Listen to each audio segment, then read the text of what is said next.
Welcome back to the course. Maybe you watched the previous lecture in this section and were able to edit your interview sequence yourself, or maybe you watched the full-length editing section that I put later on in the course that got me to where I am today. Just to catch you up, we have an Anthony V1 sequence where I have 1 minute's worth of interview clips with both the A camera and B camera. In this video, we're going to add bRoll to our footage.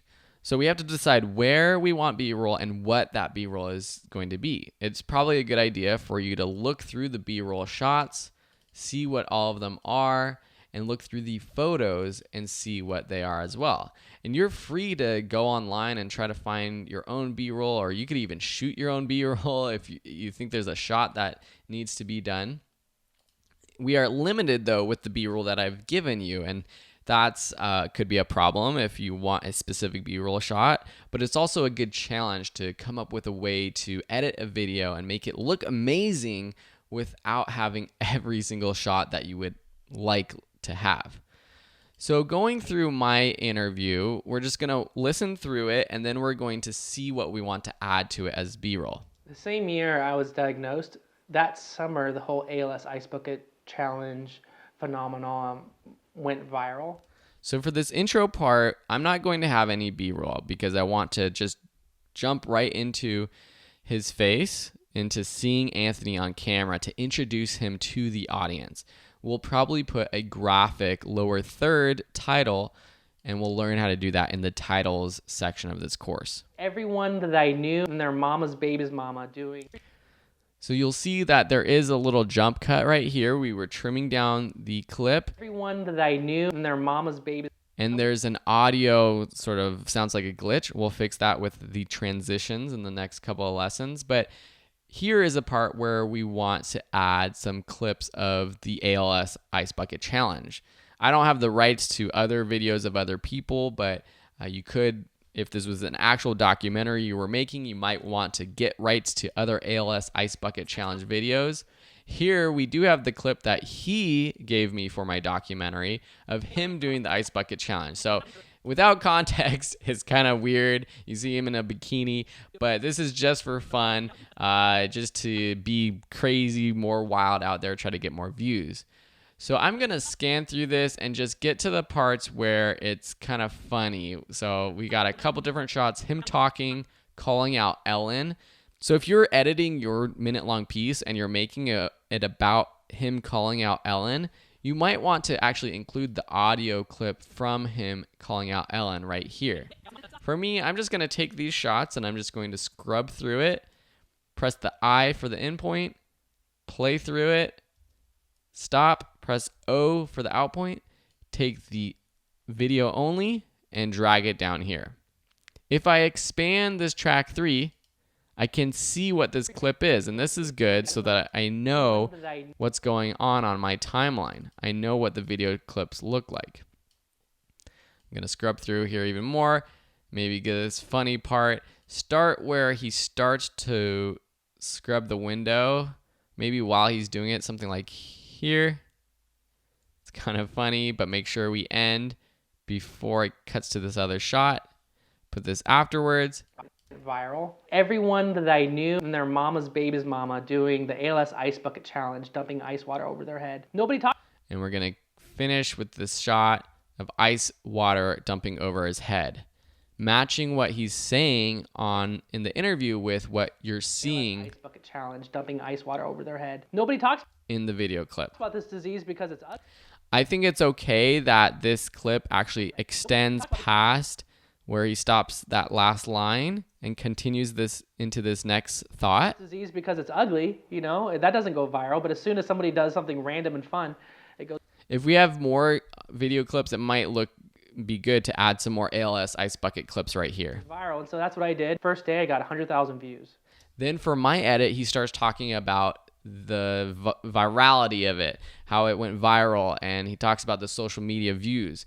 So we have a few social media screenshots that we're going to add. What I'm going to do is just select all of these just by selecting the top one, shift clicking the last one, drag it down here. I'm going to put them all on different layers though so that they end up going on top of each other. And when I do that, I'm adding extra layers. I'm adding a 6th video layer right now. And you can see when I add these, they're different shapes. They're too big, they're too small. We're going to have to edit the size and shape of these things later on. I just want to get them onto my timeline. I also want a white background. So see here on the edge of this video, we have the social media clip or the photo, but we see the edge of the shot from the interview. I don't want that. I want a white background. So what I will do is, let me just move this up. I will select all of these screenshots, move them up a layer or a video track. Then I will add a white background right here. I'm going to start a new graphics folder, or a graphics bin. So I'll call this graphics. And then in the graphics bin with it selected, I'm going to press the new item button, color matte. Choose the video setting size, which matches my settings right now for my sequence, so that's good. Then I have that color picker, and I'm just going to move down to white. If you want, you can change the colors with the hex code down here, or you can choose this eyedropper and then move anywhere in your video preview monitor, anywhere on your screen to select that color. So say I want to match the color of his skin, I could do that there. I'm just going to choose white.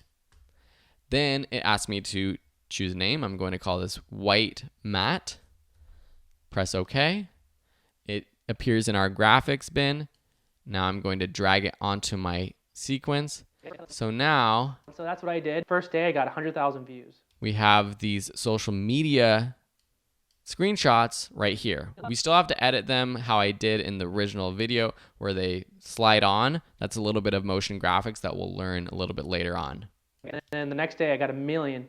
For getting all this love and encouragement, it was just insane. The biggest thing to me.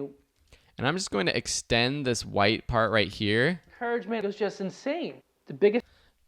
After he says it was insane, to know that these clips will extend to that part. This thing to me meant that I wasn't alone. For a disease that literally will take away my.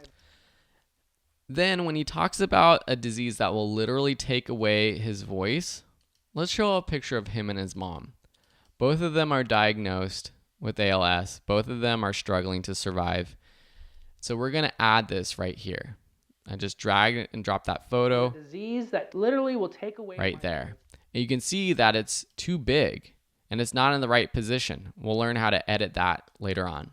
For a demographic of people that is small. And then when he's talking about this more emotional stuff, let's take that video clip of him and his wife.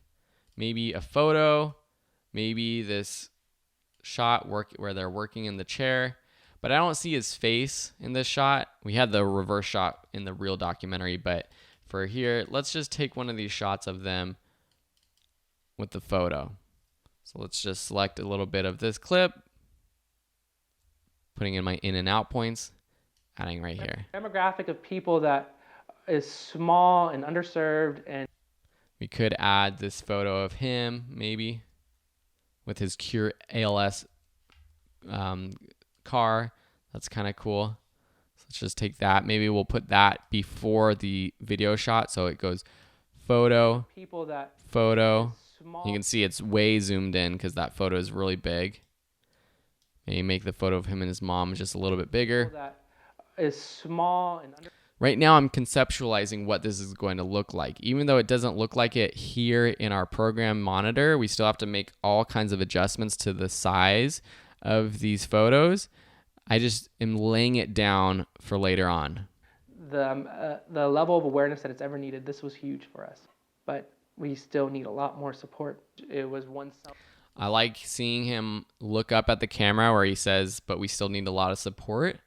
Then we'll just finish on these shots of him cruising around town in his wheelchair, which I think is important, and it's powerful because he's talking about needing more support, and we're showing his life right now, him in a wheelchair. and he's 27 years old, still needs support, and that's what we're going to end on. They'll need a lot more support. That might be something you want to start on too. You could start on one of these shots and then end on the other. That could be a cool way to bookend your piece. So now we have our B-roll laid out. We have the ALS Ice Bucket Challenge stuff. We've got the social media stuff. We've got the family stuff of him and his mom and him and his wife, and then him with this disease. In the next lessons, we'll learn how to manipulate these photos and graphics to make them the right size.